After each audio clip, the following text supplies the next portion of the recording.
Sorry about that. I just keep hitting the button wrong. It's up, racist things. It's crazy. One of the last advantages of incorporation, of course, is going to be a long life. The great thing about a business that becomes incorporated, one that becomes a corporation people are buying stock into, it's going to be around for a long time. Basically, if you get to that point, as long as the business runs well, it continues to make money. It's people are going to buy stock into it. It continues to produce a product that people want. In some form, fashion, or the other, it's going to be around for a long time. Walmart's been around since I can't even tell you when, to be honest with you, and so many other companies. And even if a company doesn't do as well, somebody may buy it out or buy some of the stuff out of it, which of course you get stock in that basically by making it one for one because you now belong to. Kind of like Marvel Studios. When Disney bought it, people had bought into Marvel Studios when Disney bought them. While Marvel Studios is still its own thing, it was owned by Disney, and so therefore you basically now have stock in Disney. And so it's going to continue to go as long as it's attractable for people to buy and be profitable from. That business will be there a long time, which is cool.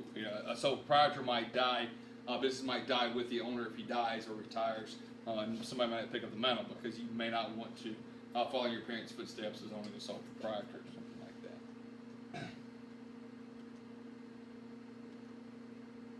Hey, some advantages for stockholders that you have, of course, the individual investor does not carry responsibility for the corporation's actions. They can only lose the amount of money they have invested. As mentioned before, if they make some bad business decisions and the business loses money, you're only going to lose the money you invested. If they fail, you're only going to lose the money you invested. If they decide to support some sort of like kicking puppies or something like that, you decide to pull out and money's low and you lose your investment. That's what it is. You're not going to get sued for being the one who's in charge of kicking puppies. You're going to be able to do with your money what you want to do with it. Is what I'm trying to get at. You can also sell your stock to others to get money returned. Even if it's dropping lower, I'd rather sell it for a little bit less and get some back than I would let it completely go down. And somebody will probably buy it because a lot of businesses bounce back. Right now in the current stock market, there's a lot of stock that is very, very cheap right now, and people are trying to buy it because they feel like and they know, and it will eventually go back up. The question will be when.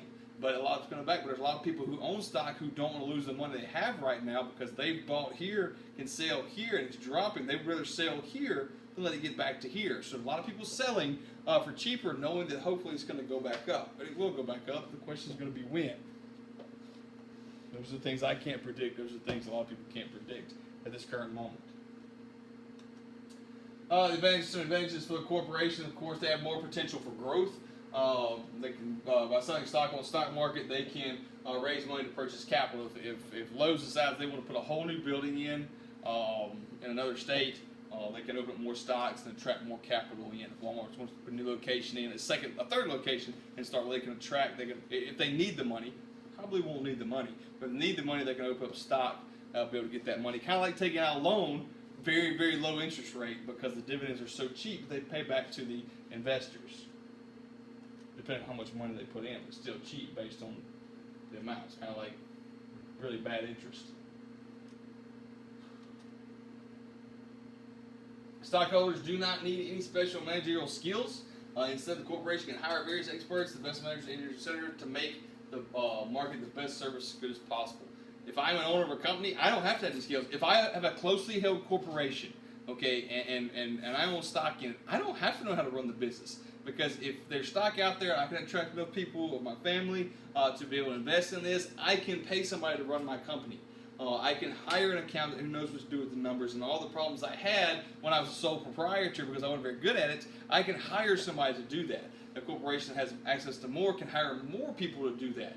So I don't have to be a good business person. I just basically have to have money or have a business idea that somebody can take and do, and I have to patent that idea and different things like that. So it's because I'm a stockholder, I don't have to have those skills. I just have to have money to invest in a business and make money in return. If I had a gazillion dollars, I could try to take that gazillion dollars and turn it into $10 gazillion. By investing in stuff like that and still owning companies. And if I have enough money, I can be the major decision maker on the higher and firing things. That's a little bit different situation than what a common person and his stock's going to be. Of course, it makes it a long life because if I die, my stock's just going to go to somebody else. It's not that big a deal. Unless, let me mention that, unless stated specifically in some sort of contract early on in the corporation, it will continue to go on. But it might have been stated somewhere that upon the death of the original, the major shareholder, that the company's dissolved, its assets are dissolved. Probably not, but could possibly happen. It's probably going to be more common like a closely held corporation than it would be a publicly held. But you never know. We talked about the advantages, so of course we're going to talk about disadvantages of a corporation.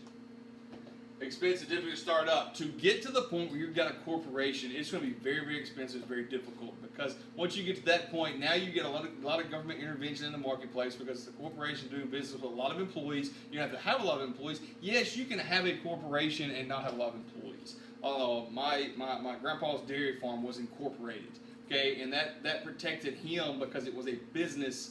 It was not his personal finances were not necessarily wrapped up in that business. He had his business finances, and he paid himself through those things in a sense. And so while it was a farm, he was incorporated.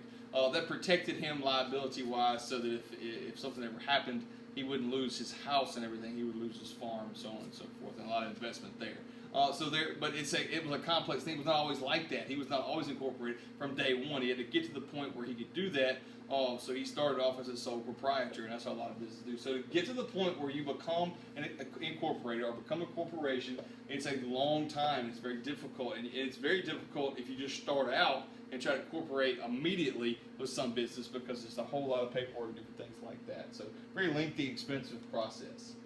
Double taxation is a big deal, and this is the one that we'll talk about. I'm going to wait till we get there to make sure I don't miss any details on it. But it's an important part of it, because you're going to see how taxes work, because the government's going to get their money.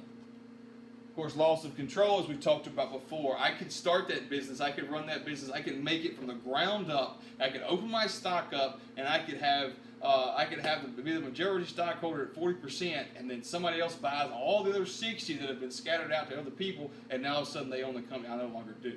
So that can be a disadvantage. Why I said an advantage, because maybe I get to the point where I don't want the full control, so I want to open it up to other people to help make the decisions. I've got to 50%, and they've got to 50%.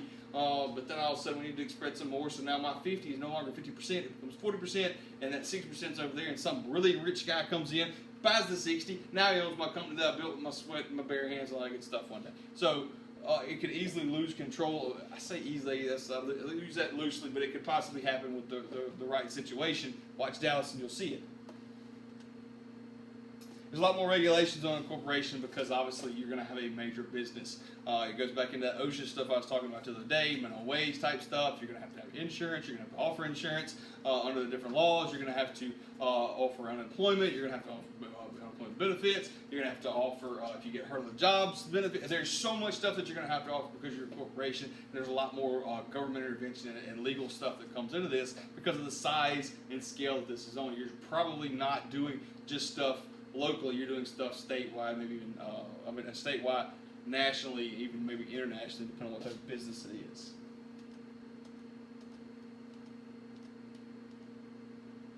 We talked about there as far as the expense and difficulty to start up. I'm going to finish this one. I'm going to turn the video off on this one here so I get through that. It won't take me long. Be difficult, expensive, and time consuming as talked about. There's just a lot to it. Legal help is not always required, but it's recommended because applications are complex and confusing. Firms in which to incorporate must first file for a state license or certificate of incorporation, which includes crucial information such as name, purpose, length of time, business method, rules. And one of the things we talked about there, the length of time you plan to do business, that could be one of the things you say until the day I die, then the business fails, or the business closes. Of course, I need a name, the purpose of doing business. These are just things that I need to show that I'm being done. My purpose is not to be a drug dealer or sell illegal drugs in the market or something like that. So this is just some of the stuff you have to go through to become a corporation.